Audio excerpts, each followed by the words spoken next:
So we have talked about the aggregate demand, aggregate supply model, and today we're going to apply a little bit more using the model, which, as you know, is a theoretical model to use, but it will help us to understand the macroeconomic policies and also to understand how to read macroeconomic performance of countries. So let's go to what we have seen so far.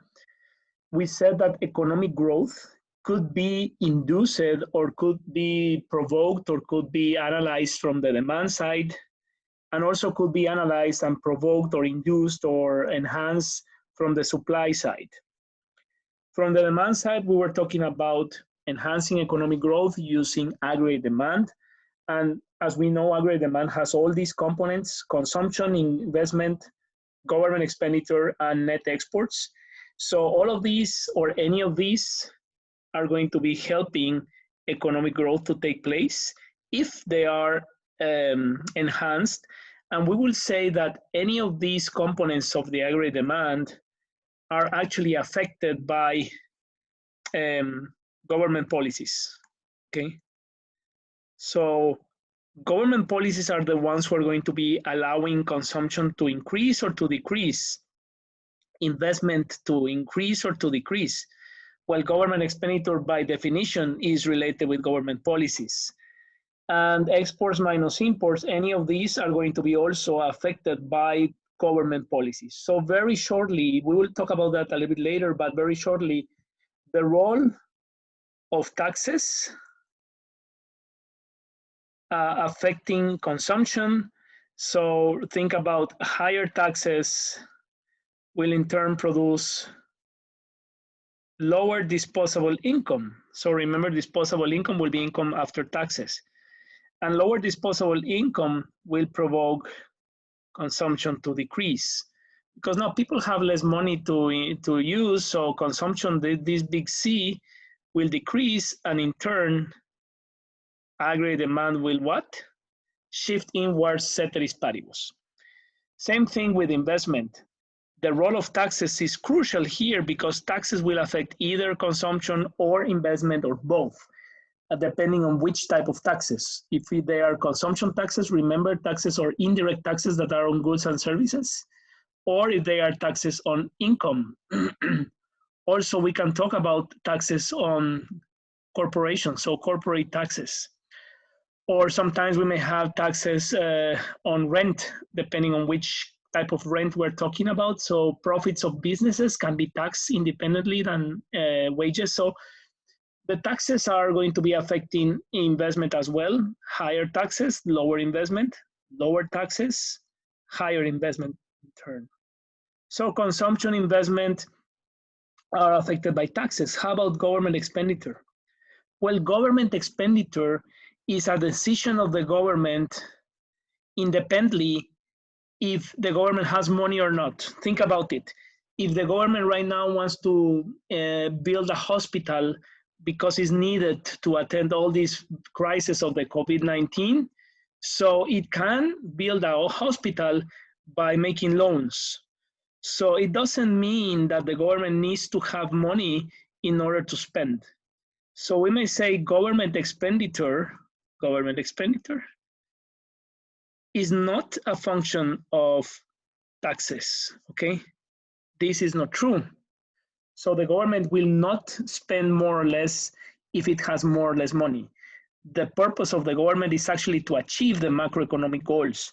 So depending on how the economy is performing, that's how the government is going to be using its policies in terms of government expenditure to increase, in this case, economic growth by spending more, or to decrease economic growth by spending less money. Now, there are some governments that they may want to maintain austerity, so they don't want to owe a lot of money, or they don't want to make lots of loans for different reasons. Policymakers don't want that to happen. They want to maintain a healthy budget balance of the government. That means that they don't want to spend more than what they receive via taxes. So that will restrict the government investment or the government expenditure. So those are related with macroeconomic policies that we will talk in the next actually sessions, mini sessions that I'm recording. But so far now we know that actually the government can affect any or all of these components of aggregate demand. And finally, we may think about also how to enhance exports. Well, the government can reduce taxes, or in other words, provide subsidies to the export industry.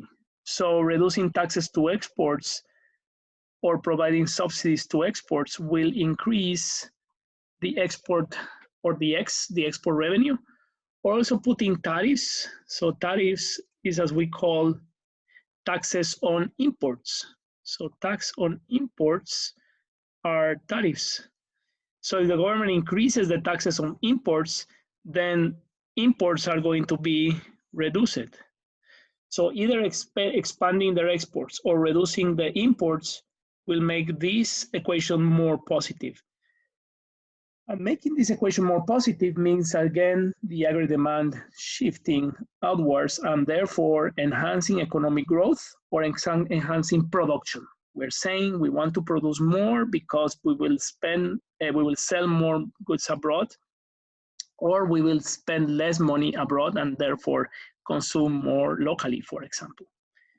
So production is enhanced in the short run by any aggregate demand components, and now we know that those are related with CIG and X minus M.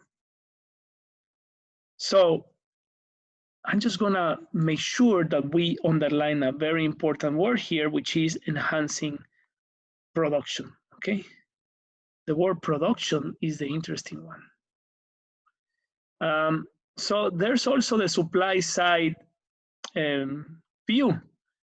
So the supply side is telling us that there's another way to increase economic growth. And that will be enhancing what we will say productivity, okay? So productivity is more related with how much do we produce for each factor of production over a certain amount of time. If we increase the output per factor of production over time, we are increasing our productivity, okay? Not only we're producing more, but we are producing more in less time. So supply side policies or the supply side economic growth will be more related with trying to reduce costs of production overall of the economy, or finding more factors of production. So think about drilling to have more oil locally, or even increasing your, trying to find more land by, some people do negotiations with other countries. Some countries in the past, they used to invade other countries.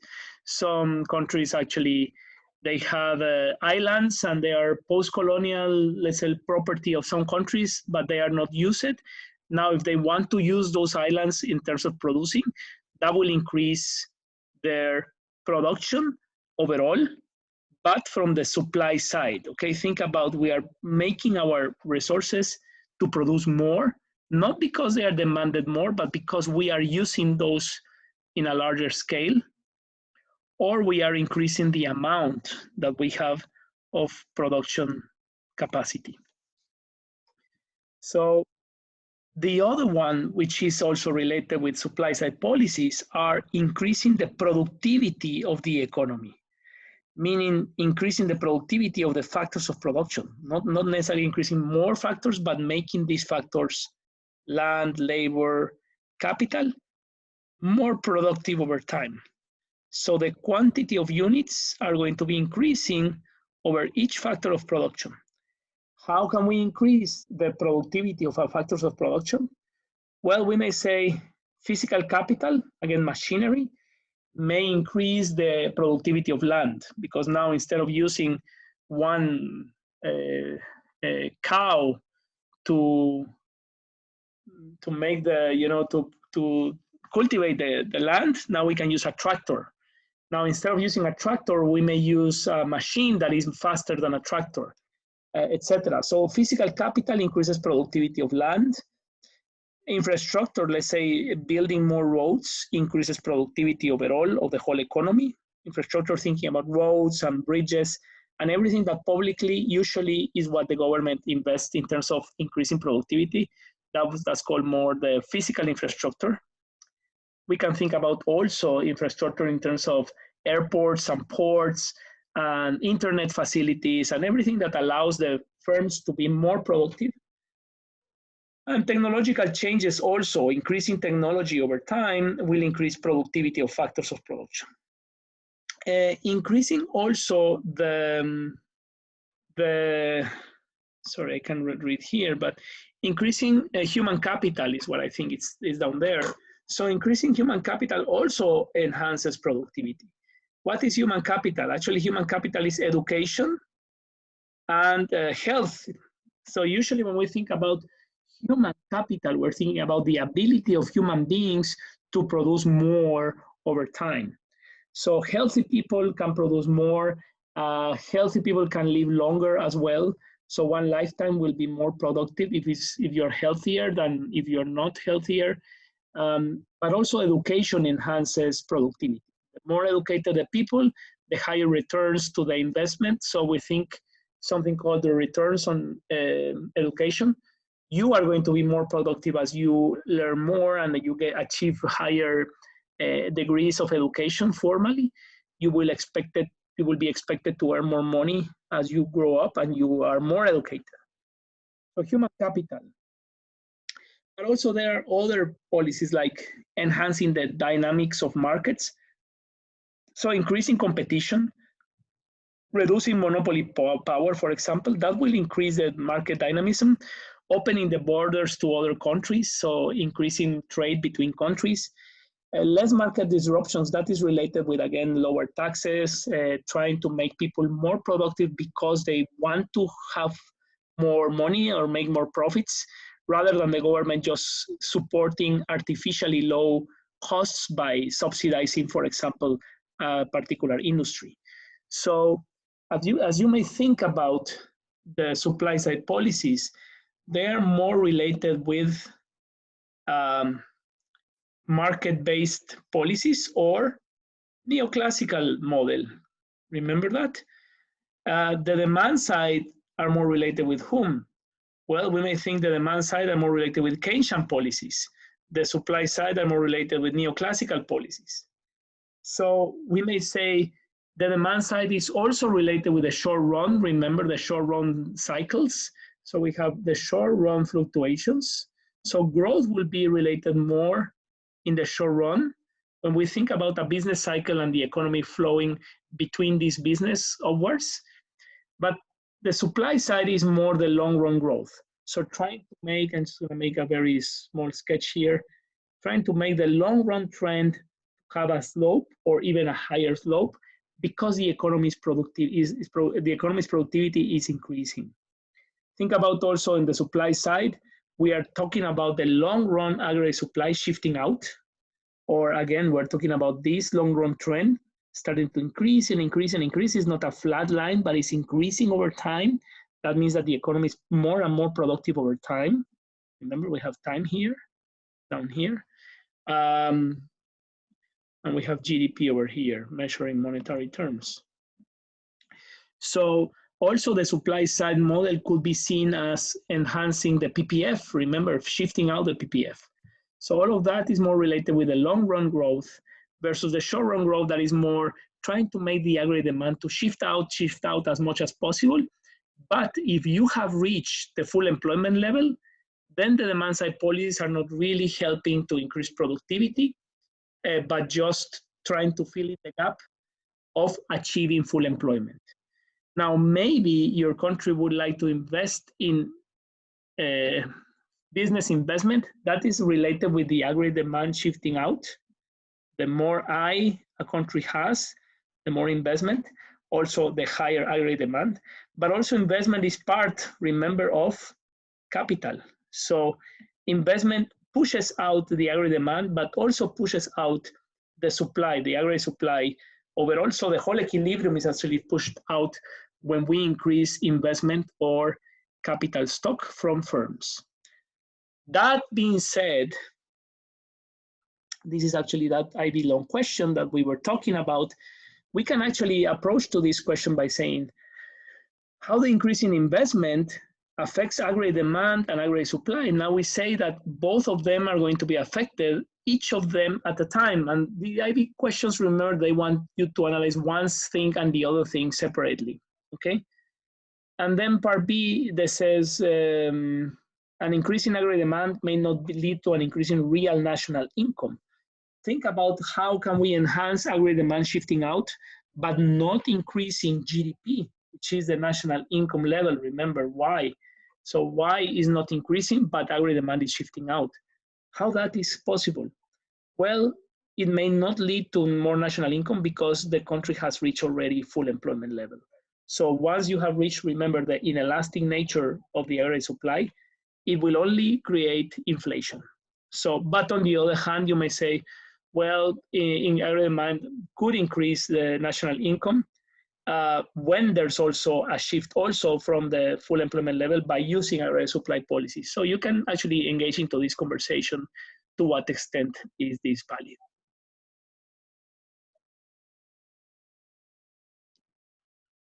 Okay, remember the business cycle, okay? Business cycle is what are we drawing actually? We're drawing over time how the economy performs in terms of its GDP, okay? So we have time and we have real GDP. And then we have our business cycle that looks like this, okay? Remember that? This tablet is not really working well. I'm sorry guys for all this noise that is happening, but I hope that you can follow me here just for the sake of the class. So we have our long run trend, which now we learn that this long run trend, the slope of this long run is actually how much the economy is growing over time. So actually this is telling us if this is a 3% slope of the GDP overall, this means that the economy is actually increasing and increasing its productivity over time, and its PPF is shifting out and out and out over time in average 3%.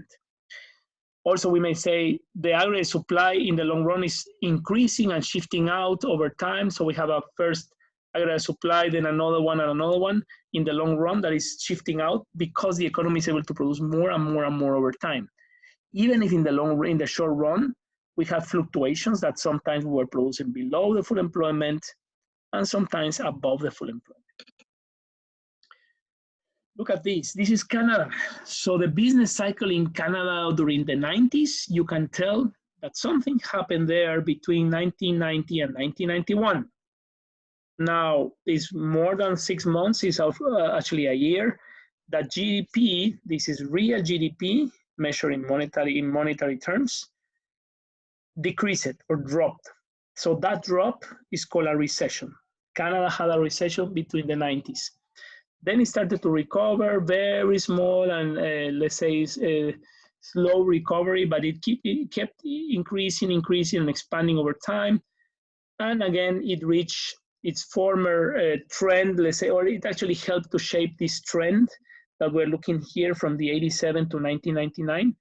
That is telling us the economy has been growing in the long run by the amount of this slope, which is actually the rate of the change of the GDP in these 20 years, or 10 years, or 15 years that we see.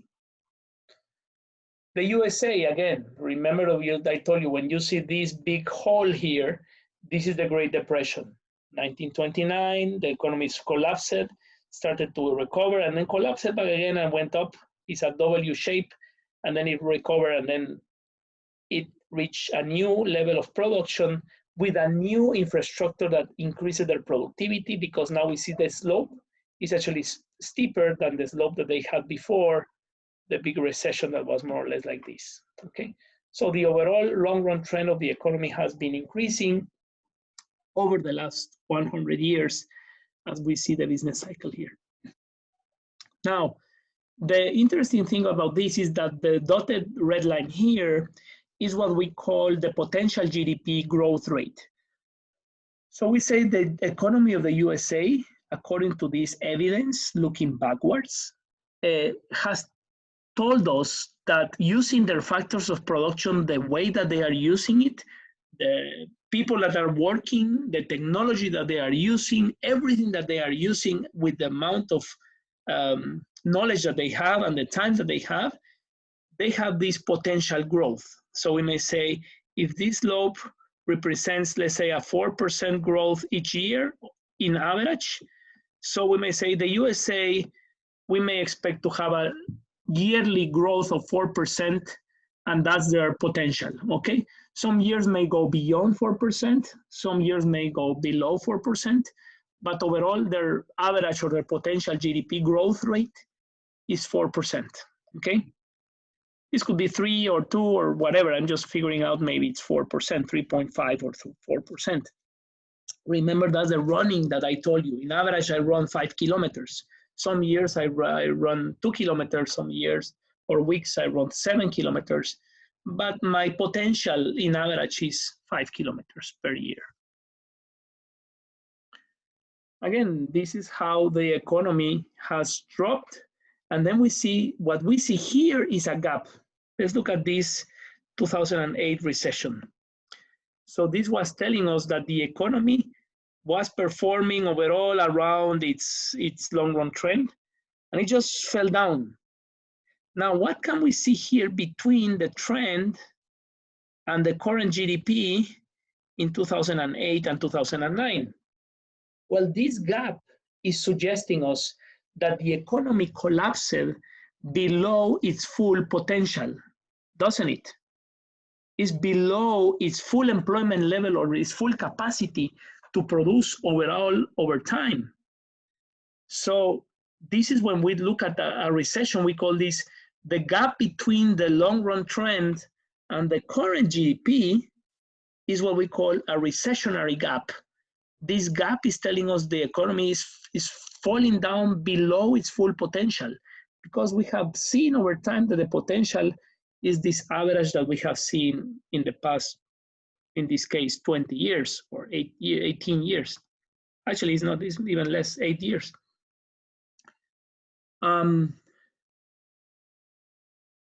Look at this chart. This is not telling us the absolute numbers, it's just telling us the rate of change of GDP over time. And we see how here, this is again the big recession that happened in 2008. And we see the percentage change from the last year, okay? So the rich countries, as is being said in this, chart, they are talking about the OECD countries. So again, countries that are the 52 countries representing 90% of the world's GDP. And they are, they are talking here about the world GDP is actually represented here overall, and the percentage change of these almost 90% of the world GDP is classified between rich countries, which are the OECD countries, 33 countries that are related with the rich countries, as they call. The BRICS are 4 countries here: Brazil, Russia, India, and China. So these are emerging markets that actually are growing very fast over time. We call these BRICS. And other emerging economies are here on white, light blue. But if we can see, the rich countries actually face a recession between the last quarter of 2008. GDP was decreasing, again decreasing and decreasing, so negative growth until 2009. Actually, 2010, they started to recover back to increasing GDP. Now, the BRIC countries, they never faced a recession. They were always producing more and more, mainly because of China. China and India were the biggest ones who were actually producing, even if the other countries were facing a recession. Just want to show you this. Yeah, I'm gonna skip this for now, because we want to move on trying to define here, in this case, unemployment. So let's define unemployment. I defined it the other day very quickly, but let's say the unemployment, or we may say the people who are unemployed, are the people out of the labor force. So we're saying the amount of people out of the labor force who are searching for a job but currently not working. Out of the labor force, what I mean with this word is a proportion of the labor force. They are part of the labor force, but they are still searching for jobs.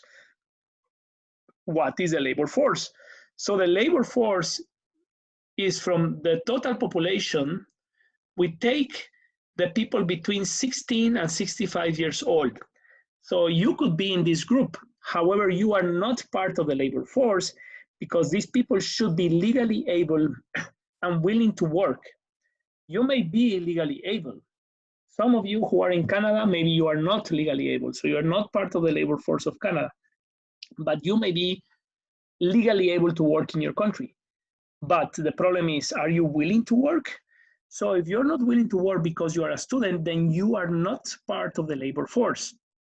Now, the moment that you decide to work, even if you are willing to work and you are not working, you will be part of the labor force. So the unemployed people are the people from the labor force who are searching for jobs and they haven't found one, okay? So the unemployment rate, as we said the other day, is this amount of people who are searching for jobs over the labor force. And if we multiply that by 100, that will give us a certain percentage of the population who are from the labor force not working. So let's think that this is a 9%. This doesn't mean that this is a 9% of the total population. It's the 9% of the labor force. So children are not counted here. Actually, people who are retired are not counted here. People who are in prison are not counted here. Students are not counted here. So labor force is just a proportion from the total population, and the unemployment rate is just the people who are not working out of this proportion, okay, from this proportion. Now let's look at this graph. I want you to read this graph and tell me what do you see that has been happening in the UK. This is in the UK between 1990 and 2006. Now let's read the graph and let's see, because you should be able to understand everything in this graph so far. First of all, let's look at the axis. This is telling us time over here. And also is telling us, I'm gonna use my cursor, and also is telling us a certain rate of change on the y-axis, isn't it? So the y-axis is a percentage change, and this is time. And now we see GDP growth. So now we have a rate of growth. This is not telling us in absolute numbers, but the rate of change from the former year. So let's read the graph. Who wants to tell us the story of what has been happening in the UK between the 90s and 2006? Look at the 0% change and then how the economy has been performing. Let's see who wants to go ahead. Good. So in average, we may say the economy has been growing, except for between 1990 and 1991, and eventually even 1992, which we may say they had a recession here. 1991, the recession got even worse. 90 were still growing, but here is they are degrowing. This is negative growth. And 92, almost 0% of growth, still no growth. And then what happened? The economy started to grow very fast, 5%, 3% or 2.5, and again, in average, they were growing about 3%. So this is the GDP growth, the production of goods and services, remember. Now let's read the other graph, and later we will make a big thing here. What's going on with the unemployment rate?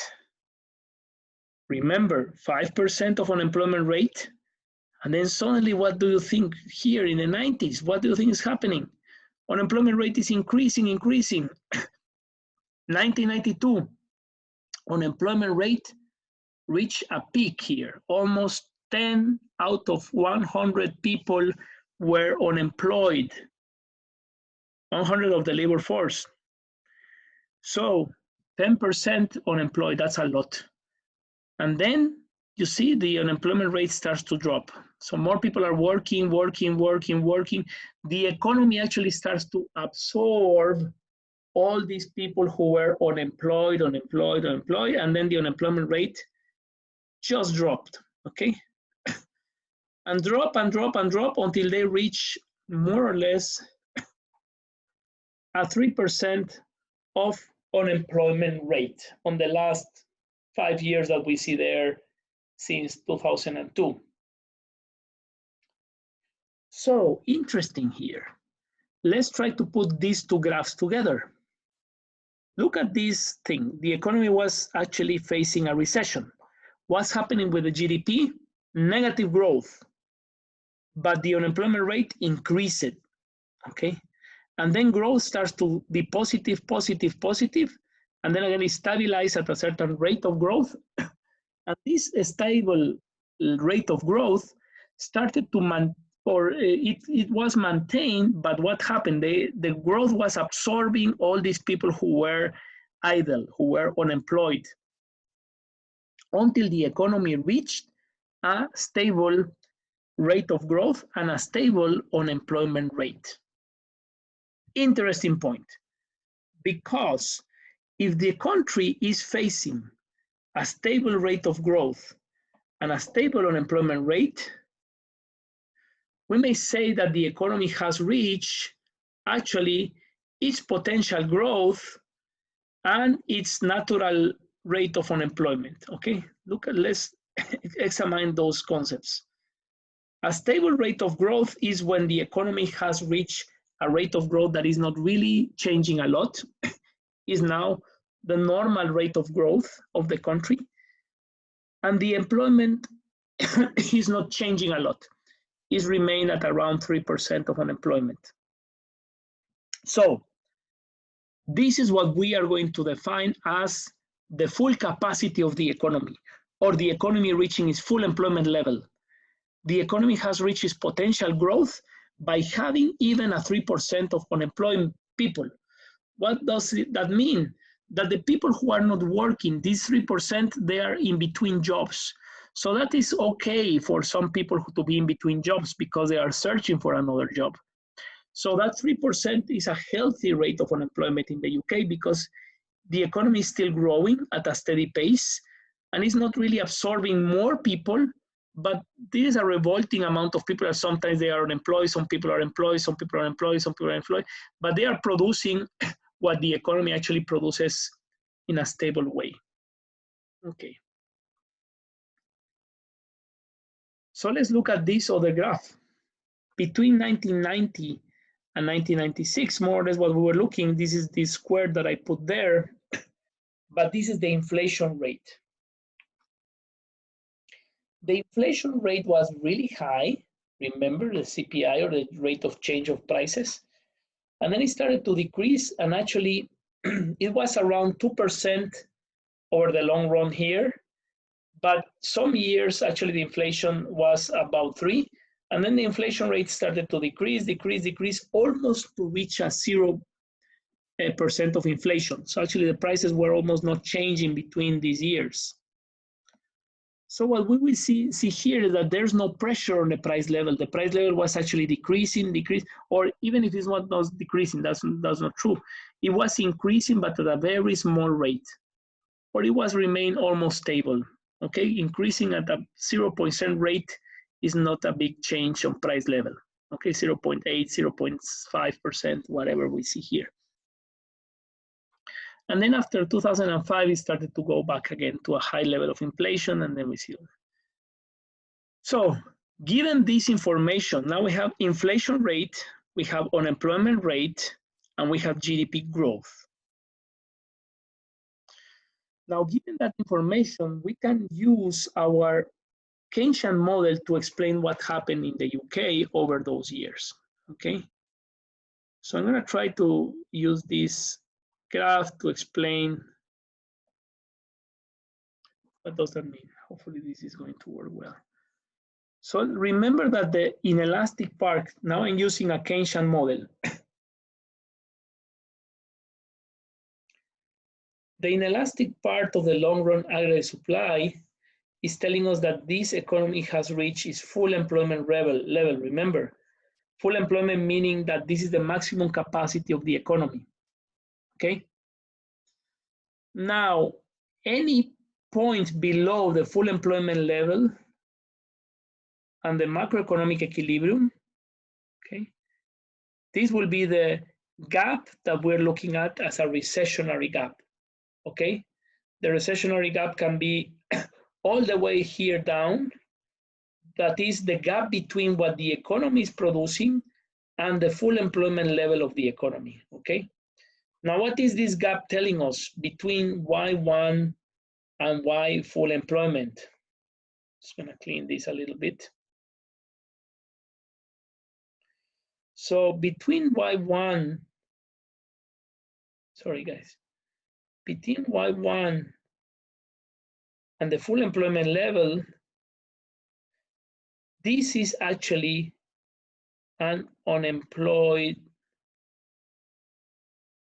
resources, aren't they? Because we said that this is the full employment of resources. So the gap between Y1 and YFE, we will call first of all a recessionary gap, because between these and these points, the Y1 and the full employment, we have a recessionary gap. Remember when I show you here in this graph, this gap is the recessionary gap between the full employment level and the current level of output at this year. So this gap here is what we should reflect, or we could reflect using, in this case, the Keynes diagram between full employment and Y1. Does that make sense? So if that is true, what we see here, I'm trying to change the color here. If that is true,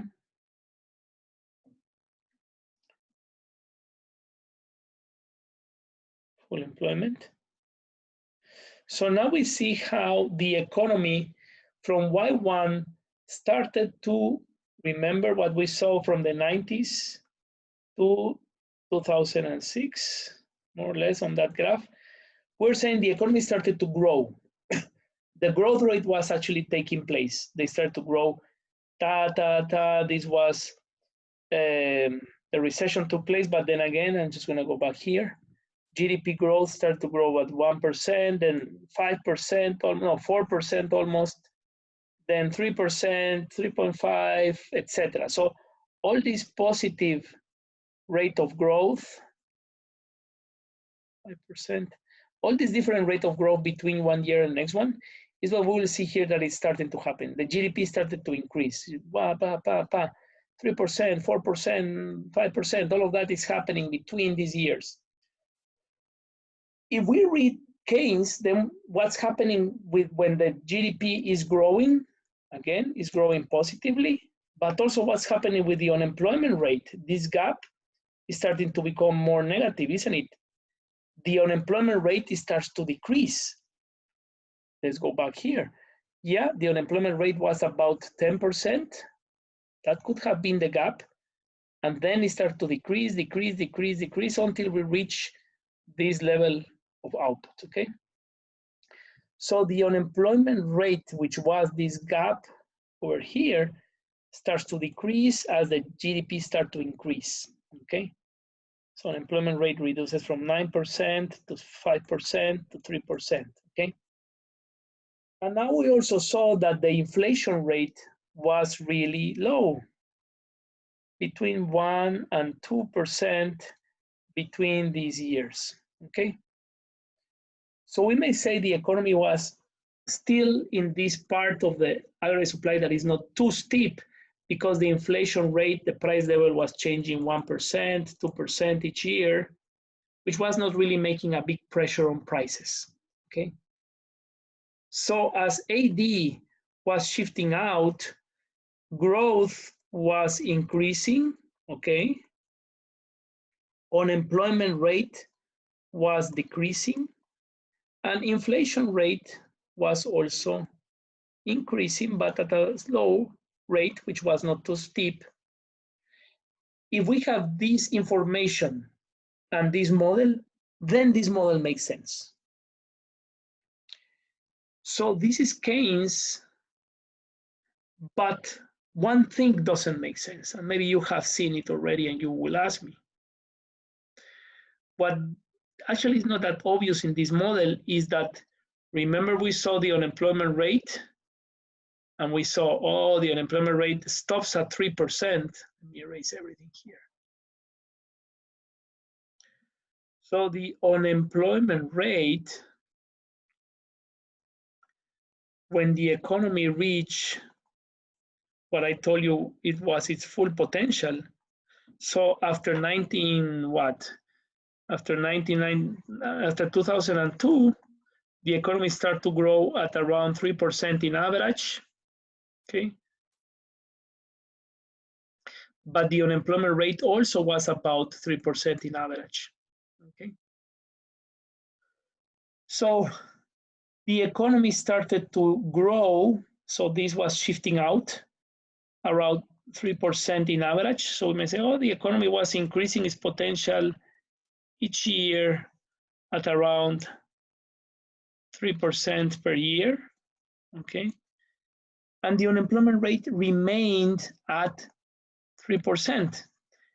According to Keynes, this unemployment rate here or at any of these full employment level, according to Keynes, this should be 0%. Remember, we said everybody's working. Now, this is not true because there are some people who are not working, but they are okay with that. They are in between jobs. They are searching for jobs. So think about someone that you know that is searching for a job right now. That person is between jobs and eventually they will be hired. So if that hiring does not take too much and it remains stable over time, that's our natural rate of unemployment, okay? So what we're looking at here is the natural rate of unemployment. So in this particular case, we may say Keynes' diagram is missing that additional gap that the economy still is telling us that has in terms of unused factors of production, or in this case, labor. So that's when the model that we were looking at, that we call the consensus model, actually now it looks very nice here. Yeah, the economy was growing, reducing unemployment, increasing GDP, and inflation at a very small rate, okay? So, just gonna draw here our GDP, price level, and look what I'm going to do. Short run aggregate supply. I'm sorry, guys. I don't like this new thing that is not really working well. Just going to redraw it here. Yeah, short run aggregate supply. And we also have our aggregate demand, CIG, net exports, and Y0, price level 0. But you know what?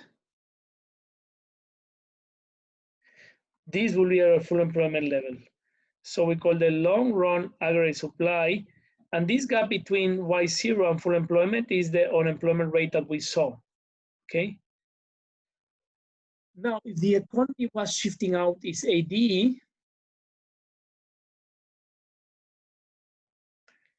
then we will see that the economy can actually reach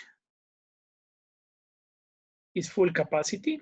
So shifting out the AD, growth rate take place, unemployment rate reduce it, inflation rate go up, but their unemployment rate, so the full employment said, yes, we are fully occupied, but there's still 3% of people who are unemployed, and that's okay. That's our natural rate of unemployment, because the economy can actually have a little bit more of room to absorb some people when there's booming phases, okay? And this is when eventually this reaches its full capacity over here, according to Keynes. So this is combined the neoclassical and the short run and long run versus Keynes. So now we can play with this model talking about the natural rate of unemployment is implicit here on the full employment because the economy still has some room to produce sometimes beyond this and below this, and those are the fluctuations. And when this goes beyond the full employment, then the natural rate of unemployment is reduced to 2% or even 1%. And this is when we say, oh, actually, this is making too much pressure on the economy. The economy is overheating because it's using more people than what usually uses when the economy is healthy, producing over time and growing at a certain pace.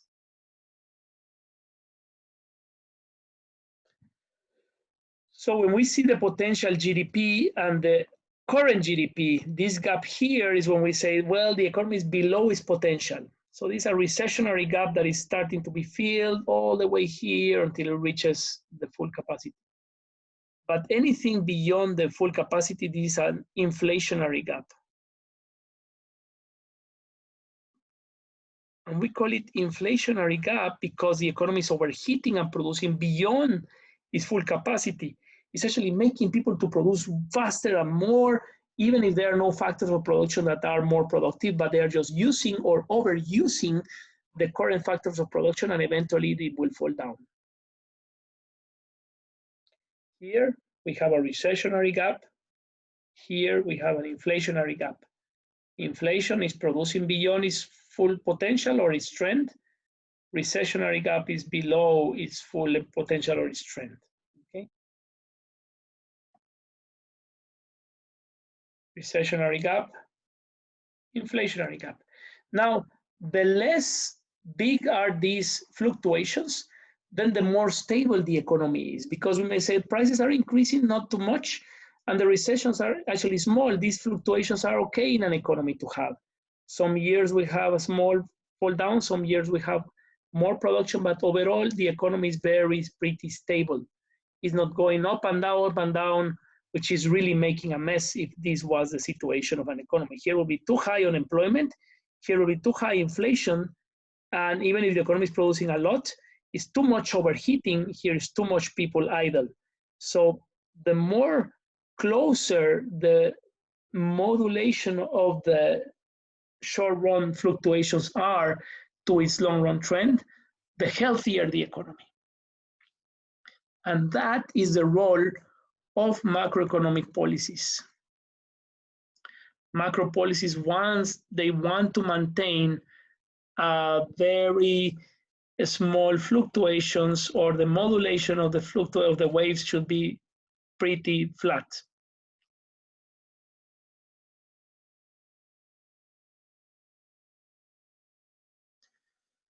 Now, just to summarize,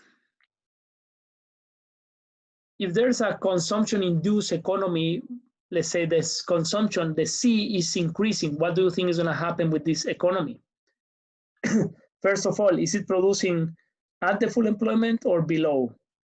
Well, now you know it's a recessionary gap or a deflationary gap, because its deflation is actually below its full employment. So the economy actually is producing below its full employment, and that decrease of the aggregate demand was actually creating deflation or prices going down. Now, this is the situation right now. The economy is producing at Y1. So is it below its full potential? Yes. The economy has potential to produce more. So let's induce the short-run growth. How can we induce the short-run growth? By trying to enhance any of these components of AD. So let's use C, because remember we said it could be C, could be I, G, or X minus M. Let's use C. What would you do in order to increase C in this economy? Well, maybe you want to lower the consumption taxes. That will increase consumption. Maybe you want to lower the income taxes, so disposable income will increase and consumption will increase. Any of those will increase consumption, okay? Shifting out the AD will actually be, if people are consuming more and the economy is able to produce more, then the firms are going to be producing what the people are now having money to consume for, and that will increase GDP. So more production, lower unemployment, higher pressure on the price level. Yeah, maybe we have now 105 price CPI. So what we have here is that consumption is increasing production in the short run. We are not making the economy more productive. We are just increasing the consumption of what the economy can produce because there are some resources that are idle or that are not used at all.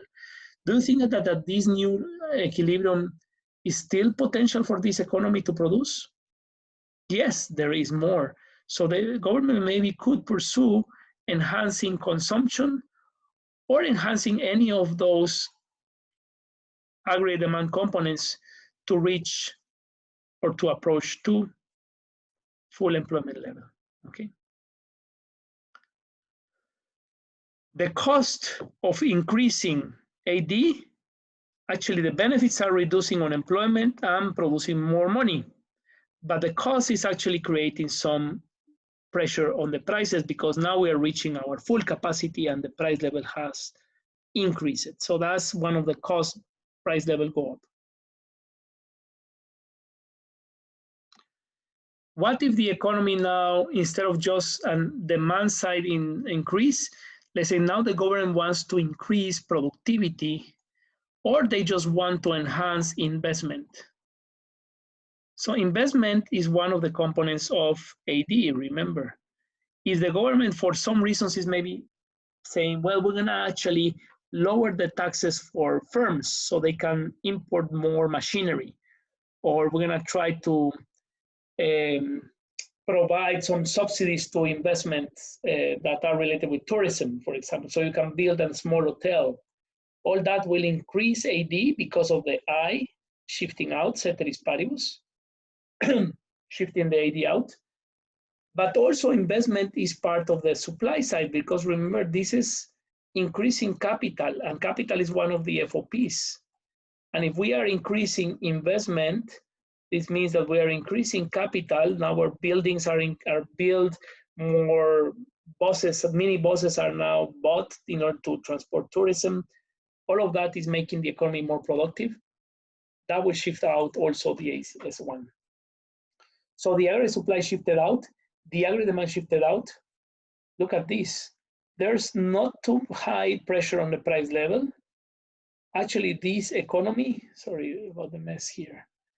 This economy is producing more, yes, at the new equilibrium, and is reducing unemployment. So this is a very interesting and nice strategy to do. The economy now is producing at Y2.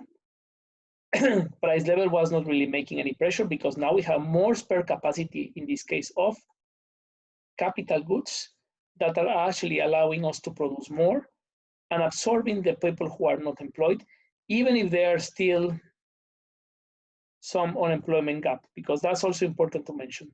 There's still unemployment here of some factors of production, including labor, okay? So we actually are producing more, the machinery are making the economy to produce more, no inflationary pressure, but still we have not solved the problem of unemployment rate that is still here evident in this model.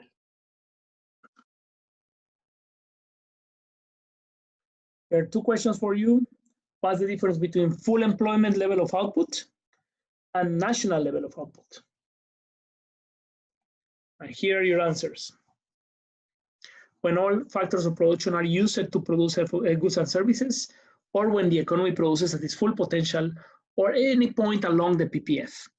Or we may say when the LRAS is at the equilibrium with the short-run aggregate supply and aggregate demand equilibrium, or that's when the trend in the business cycle is the full employment level. Now, national level of output is the macroeconomic equilibrium. It could be at the full employment or below the full employment or above the full employment. This is when the aggregate demand equals aggregate supply. So any point in the former graph, Y1 is also a macroeconomic equilibrium, but also Y2 eventually is a macroeconomic equilibrium and is still not the same as the full employment level of output. So the national level of output is where the economy is at equilibrium, but the full employment is the potential of the economy. We can use a circular flow to explain that the national level output is where the economy is producing at. Could be below the full employment or beyond the full employment or even at the full employment.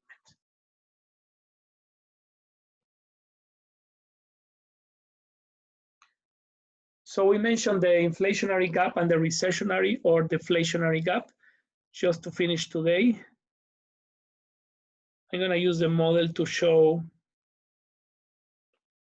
GDP price level, okay? Now I'm going to use the integrated model, which is the neoclassical using short run and long run aggregate supply.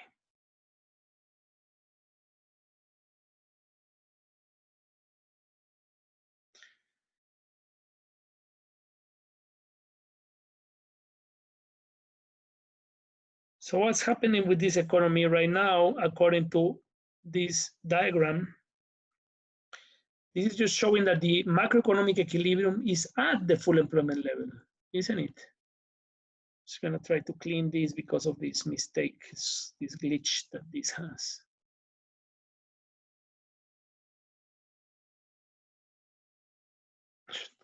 Okay.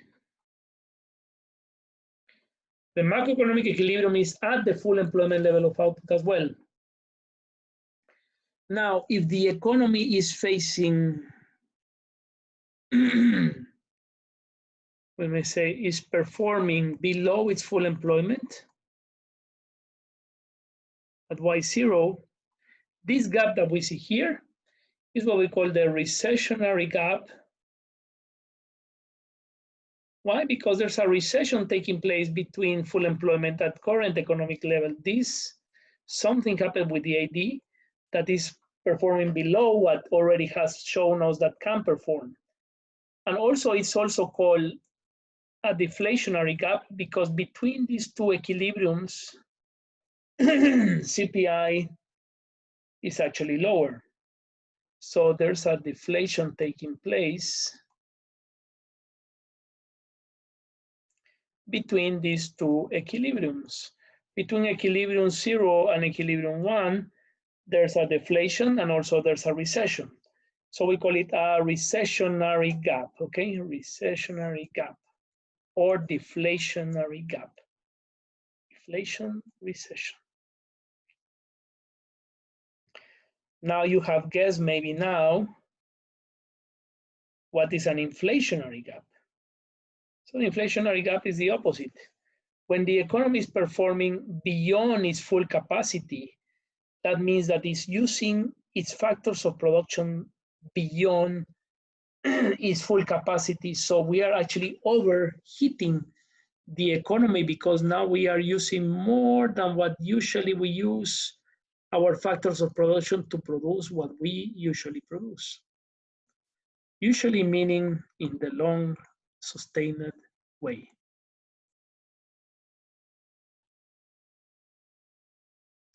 I know. Sorry, because this is really not working too well. I'm gonna try to use the mouse here. So we have GDP. Use here this GDP and price level. Now we have the short run.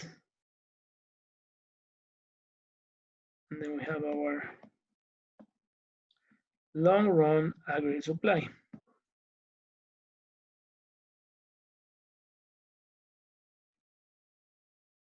And then we have here long run aggregate supply, or we call it Y full employment. Short run aggregate supply, AD, C plus I plus G plus X minus M. So what would happen if the economy, remember, produces beyond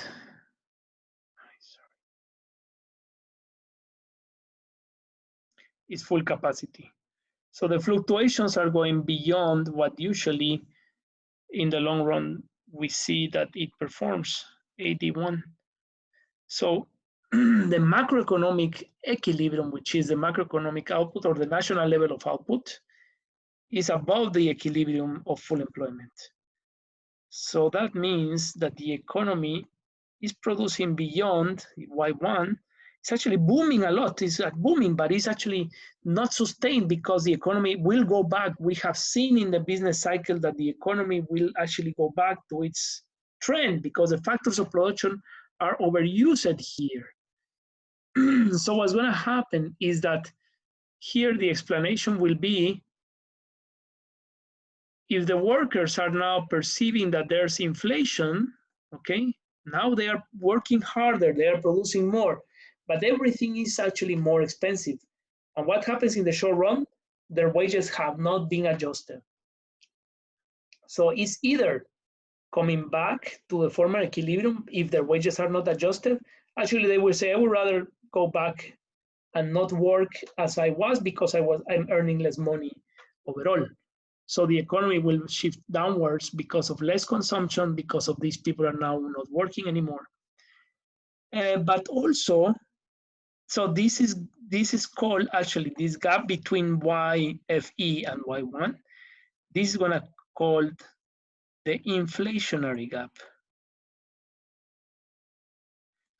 Why this is an inflationary gap? Because it's beyond its full employment, is not really sustained, is going to eventually bring back the AD if wages are not adjusted, or if wages are adjusted, now the SRAS are going to incorporate the new cost of production, which are higher wages, and it will increase the total cost of the economy and be bringing back the economy to its full employment level back, but at a higher, even higher price level because now it's more costly to pay for the workers.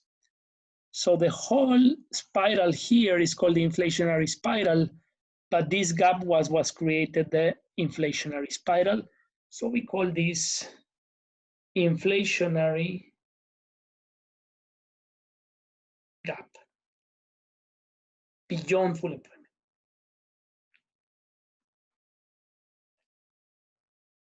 So I'm gonna leave this. You can pause it whenever you want just to read what I just said. And I'm gonna leave it here for now. So you can make questions and see how this goes from here. Discard.